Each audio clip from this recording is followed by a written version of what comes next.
Hello and welcome to Puro Plur. My name is Grecia and I am your host for this podcast. Today we are getting into the career timeline and cultural impact of Javier Alexander Salazar, or known professionally to the global music industry as Alex Sensation. Salazar is a Colombian born American radio personality, disc jockey, music producer, and recording artist. His career provides an ideal case study for examining how regional Latin urban music integrated with broader electronic dance music structures over the last 3 decades. Today, Alex operates as a central figure in both corporate Spanish language radio and mainstream festival market. To understand his impact, we must first look at his career trajectory and radio foundation. Born in Bogota, Colombia, Salazar immigrated to the United States during his childhood, settling into New York City. Influenced by his older brother, he began collecting vinyl records and practicing technical mixing techniques at the young age of 16.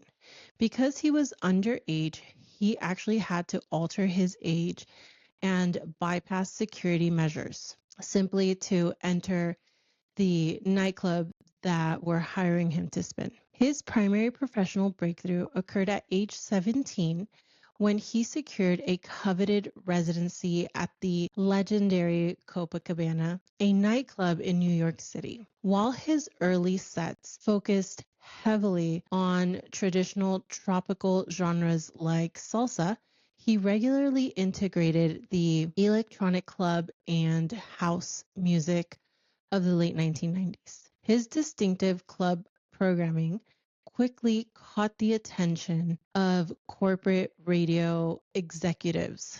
This exposure resulted in his employment at the New York's premier Latin music station La Mega 97.9, owned by the Spanish Broadcasting System, SBS. At La Mega, he developed La Mega Mezcla de Mediodía. This highly rated daily radio mix segmented solidified his status as a major regional radio personality and laid the foundation for him to transition from a local club space to mixing live in front of sold out crowds at massive venues like Madison Square Garden. For the first 2 decades of his career, Salazar worked strictly as a curator, mixer, and radio selector. However, his career path shifted due to a strategic piece of advice from his longtime friend and industry peer, Armando Perez, better known as Pitbull. Pitbull challenged him to stop just playing other people's records and instead apply the European electronic producer model, where the DJ is the primary build artist, much like David Guetta or Calvin Harris. Encouraged by this advice, he signed a primary recording contract with Universal Music Latin Entertainment in the mid-2000s, pivoting into a commercial music production.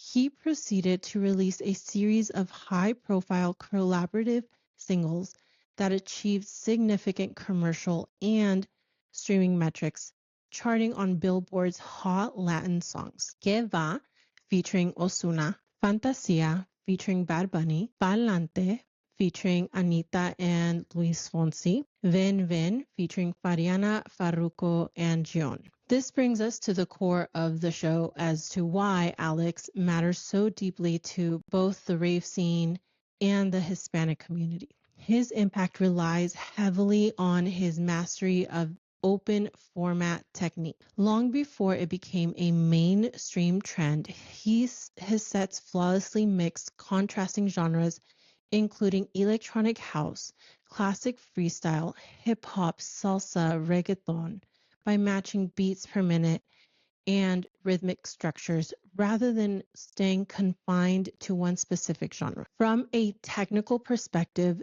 the signature of house music and the rhythm of reggaeton operate a very similar tempo. He utilized these structural commonalities to transition seamlessly between electronic dance tracks and Latin urban tracks during his live continuous mixes.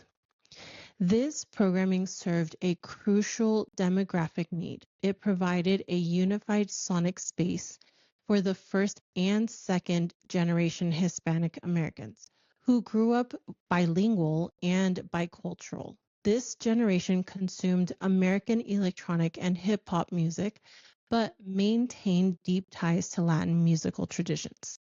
Because young Hispanic kids in the United States didn't always have a singular musical identity at the time, he gave them a fusion that reflected their dual identity. His work helped expand the definition of a rave, providing that the global electronic festival scene and the Hispanic community share an identical heartbeat of rhythm and community. To provide further context on his background, first, Salazar never actually trained to be a radio announcer. He initially worked strictly as a technical club DJ. He began speaking on the microphone only when a club manager forced him to introduce live salsa acts on stage. He had no idea he possessed a viable radio voice until he was thrown into that situation, which eventually led directly to his recruitment for full-time radio hosting. Due to decades of daily syndication on La Mega, his speaking voice has become an explicit brand. He has noted in interviews that he is frequently identified by the public every day, such as grocery store, purely by his distinct speaking cadence and the tone completely independent of his visual appearance. His track acquisition methods rely on deep musical research. His single Pa'lante was originally written in Papiamento, a Creole language spoken in the Dutch Caribbean. He discovered the composition while researching regional festival music during a period of severe personal anxiety and stress. Finding that spiritual energy of the track provided personal relief, he secured the rights to translate, produce, and re-record it in Spanish for a global audience. Last but certainly not least, Alex directly illustrates the institutionalization of Latin electronic music by acting as a cultural architect. His work helped establish the precedent for contemporary crossover festival lineups, where Latin urban artists and electronic producers actively share top billing at major global events.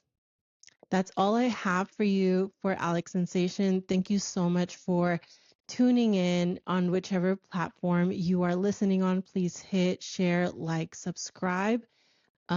Before I end today's episode, I want to give a really big, huge thank you for my best friend who provided the neon sign behind me, and I am very grateful for how this turned out. So thank you, Nay. And thanks to my boyfriend who helped me put everything together. I'm really happy with the backdrop, and I hope you guys enjoy it in the next few episodes as well. Thank you so much for tuning in and joining me tonight. Again, my name is Grecia, and this is Puro Plur.